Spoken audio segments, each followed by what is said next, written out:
Hello friends, welcome to my YouTube channel JUTech. আজি মই আলোচনা কৰিম এইটো ভিডিঅ'ৰ জৰিয়তে SBI FI চাৰ্জৰ বিষয়ে।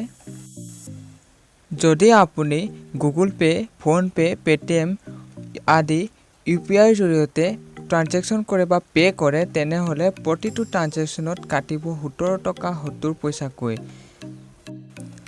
SBI বেংকৰ এই নতুন নিয়ম অনুসৰি এমাহত কেৱল 4টাহে UPI ট্ৰানজেকচন ফ্ৰী কৰিব পাৰিব। তাতকৈ যদি বেছি ট্ৰানজেকচন কৰে তেনেহলে এক্সট্ৰা কৈ FI চাৰ্জ পে কৰিব লাগিব, অৰ্থাৎ FI চাৰ্জ কাটিব 17 টকা 70 পইচা কৈ।